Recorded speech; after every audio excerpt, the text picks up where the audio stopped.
hello viewers মই Google বয় আপোনালোকে চাই আছে গুগল বয় ইউটিউব চেনেল আজি আৰু এটা নতুন ভিডিও লৈ আপোনালোকৰ আগলৈ আহিছো যে আমাৰ সাগৰৰ পানী কিয় লুনিয়া হয় এনেকুৱা প্ৰশ্ন যদি আপোনাৰ মনলৈ কেতিয়াবা আহিছে বা এনেকুৱা প্ৰশ্নৰ উত্তৰ যদি আপুনি জনা নাছিলে তেনেহলে অকনো স্কিপ নকৰাকৈ মোৰ ভিডিওটো সম্পূৰ্ণলৈকে চাওক আশা কৰো বুজি পাব বলক ভিডিওটো আৰম্ভ কৰো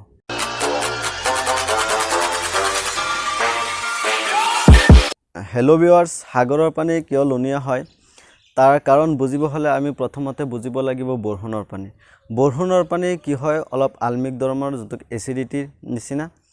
এই কি হয় আৰু বৰষুণৰ পানীটো কেনেকে সৃষ্টি হয় বৰষুণ যেতিয়া আপোনাৰ সাগৰত মহাসাগৰ নদ নদী যোনবিলাক আছে হেবিলাকৰ পৰা পানী বাষ্প হৈ ওপৰলৈ উঠি যেতিয়া আপোনাৰ ডাৱৰৰ সৃষ্টি হয় আৰু ডাৱৰৰ পৰা যেতিয়া আমাৰ বৰষুণৰ আকাৰলৈ পৃথিৱীলৈ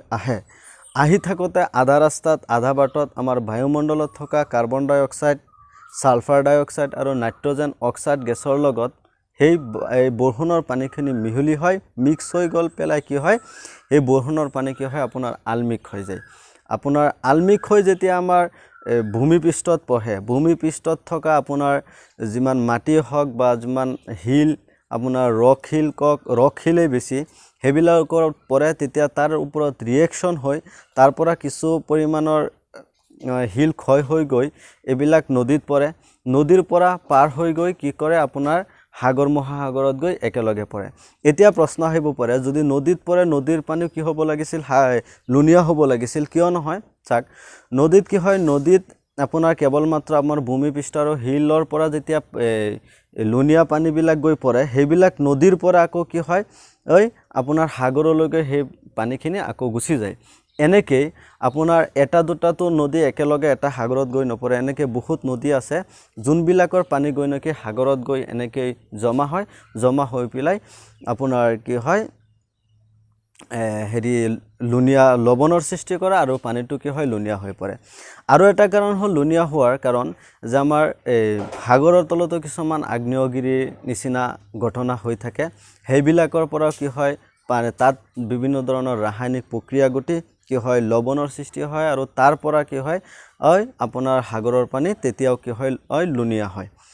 তেতিয়া হল যদি এনেকে হৈ থাকে তেনেহলে লবণৰে সাগৰ ভৰি পৰিব লাগিছিল কিন্তু এনেকুৱা নহয় কিয় যে পানীয়ে থাকে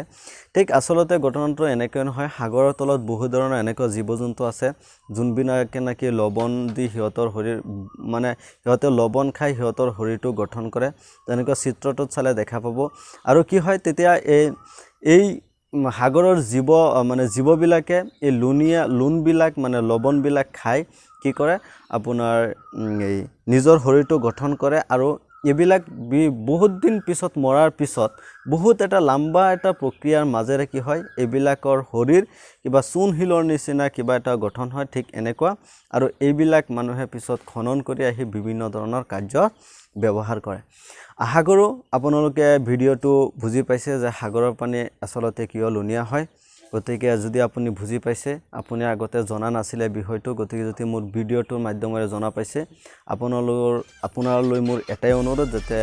আপুনি মোৰ চেনেলটো সাবস্ক্ৰাইব কৰক লাইক কৰক আৰু এটা কমেন্ট কৰক কমেন্ট কৰি এটুক মোক উৎসাহ দিয়ক যে এনেকুৱা ধৰণৰ আৰু এটা ভিডিও লাগে বা আপুনি এই পৃথিৱীখনত গঠি থকা সচৰাচৰ ঘটনা ঘটি থকা আপুনি ৰহস্য বিচাৰি পোৱা নাই তেনেকুৱা ধৰণৰ মোক কমেন্ট কৰক মই নিশ্চয় আপোনালোকক তেনেকুৱা ভিডিও বনাই দিবলৈ চেষ্টা কৰিম ধন্যবাদ